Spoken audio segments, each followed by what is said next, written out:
हमारे साथ डिबेट में आ गए। भाई बीरेन जी, इन दिनों देख रहे हैं कि बीजेपी में बड़ी व्यापक तैयारी चल रही है, सब कुछ। सुनील बंसल का भी आगमन हुआ, वो भी अपनी तैयारियों में लग गए, उनको भी कुछ जिम्मा दिया गया है। ये लोग जब तैयारी जितनी कर रहे हैं, विपक्ष इनकी तैयारियों के मुकाबले कहाँ खड़ा है? देखिए, विपक्ष में तो अगर कोई है तो खाली समाजवादी पार्टी है, बाकी तो कांग्रेस और बसपा के पास ज्यादा सीटें। अरे ऐसा बोल दिया, अभी पांडे जी लाठी लेके खड़े हो जाएंगे। कांग्रेस का फोकस तो खाली रायबरेली और अमेठी से ज्यादा क्या होगा, अगर वहां वो एक तो हार ही गए थे। बसपा के पास 10 सांसद जरूर हैं, लेकिन वो गठबंधन में आए थे। देखिए, विपक्ष फड़फड़ा इसलिए रहा है, आपस में ये लड़ने फड़फड़ा रहे हैं। इनकी लड़ाई बीजेपी से नहीं, एक दूसरे से ज़्यादा है। जैसे अभी आपने दिल्ली में देखा कि एमसीडी में बीजेपी जीत जाए, लेकिन आम आदमी पार्टी ने जीतने पाए, कांग्रेस इसको लेके लड़ती रही। वैसे उत्तर प्रदेश में है कि ये राष्ट्रीय पार्टी है और सीट जीतते हैं 80 में 1, और इनको गठबंधन करने में शर्म आती है। हम सबसे बड़े हैं, हमारी शर्त पे करो। मायावती ने कहा कि हम अकेले लड़ेंगे, तो वह कहा गया अखिलेश से तो बचे जो बीजेपी से लड़ेंगे। उनके पास 100 से ज़्यादा विधायक हैं, उनके पास एक वोट बैंक है, उनका एक संगठन है। बाकी बीजेपी का तो सबसे बड़ा संगठन है। बीजेपी के पास नेता है। भाई केशव मौर्य ने कहा कि हम 80 में 80 जीतने की ओर जा रहे हैं, तो ये उनका कॉन्फिडेंस है, उनके पास जन समर्थन है।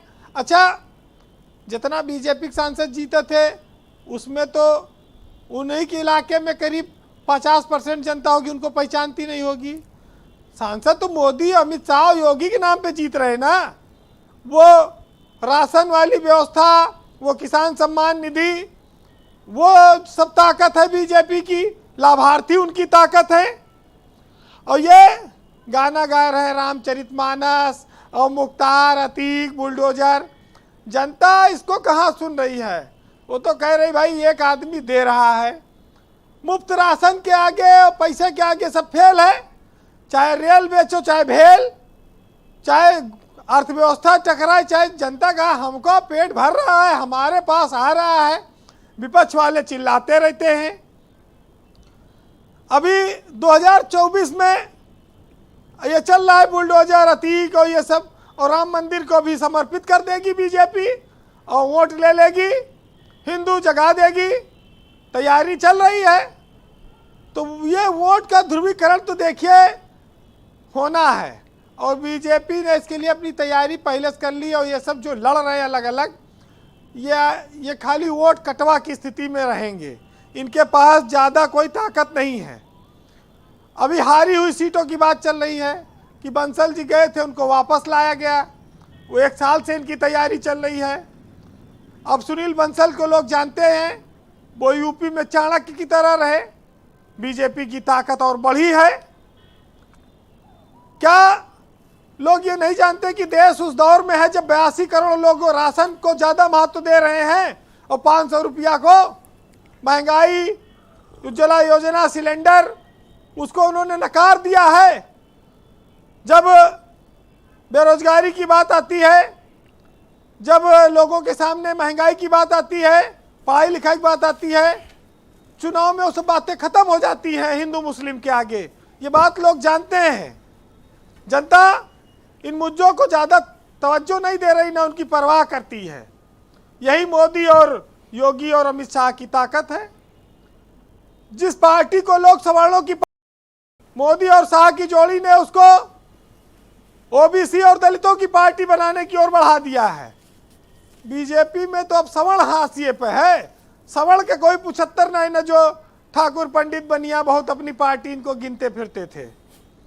अभी इस देश की जनता के मनोविज्ञान को बीजेपी ने समझ रखा है, और मोदी और अमित शाह इस मनोविज्ञान के हिसाब से वो आगे बढ़ रहे हैं। उनको अभी तक तो देखिए, किसानों ने आंदोलन किया, कर्मचारी नाराज है, युवा बेरोजगार है, तब वो वोट दे रहे हैं सब।